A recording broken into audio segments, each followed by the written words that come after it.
Leo mimi nafanya kazi ya nguvu ya kwangu, nayo ninaambiwa mimi sitakiwi kulipwa. Kweli nakumbuka baba alivyokufa, maisha tulioishi, mama yetu ametulea kwa shida.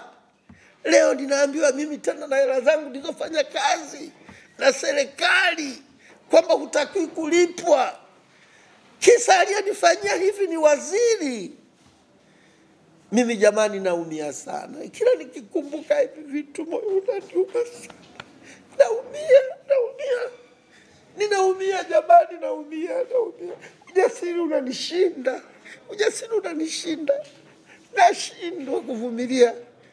Rais kama ananisikia, ni kweli mtu mzima kama mimi, jamani nashindwa, machozi yanatoka, nashindwa kuvumilia.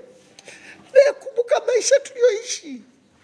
Alafu mama yangu amekufa kwa ajili ya hii unayoona hii. Mama yangu amekufa kwa ajili ya madeni haya.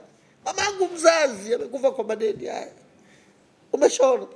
Sasa baba amefariki, leo naletewa hiyo, ninafanya nini? Unaona?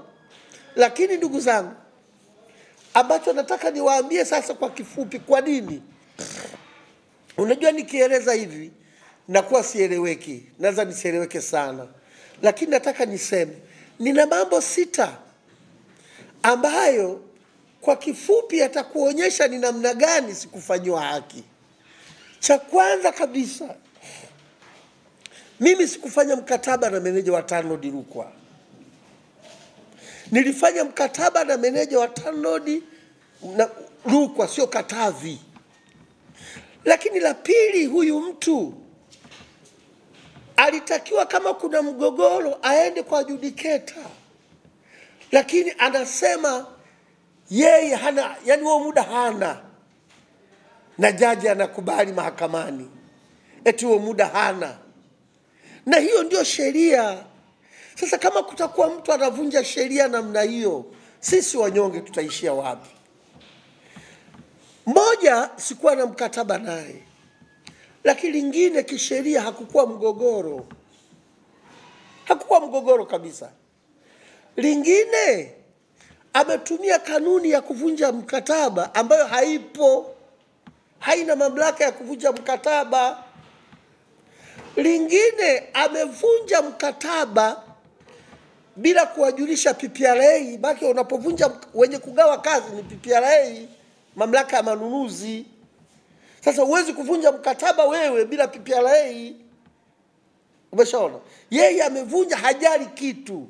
Anatoka kwenye familia ya serikali anavyojiita.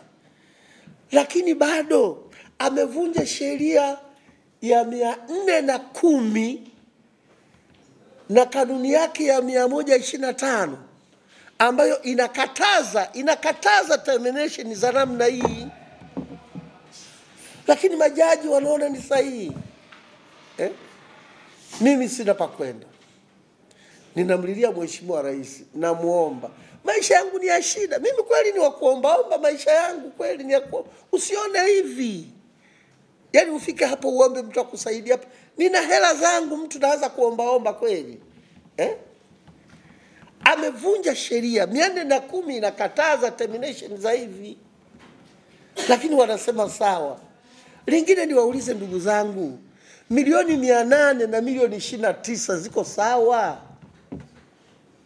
Jaji anasema wewe milioni 29 wanaweza kudai TANROADS, wasikudai hata 100. Na wewe unadai milioni 800 usidai hata 100.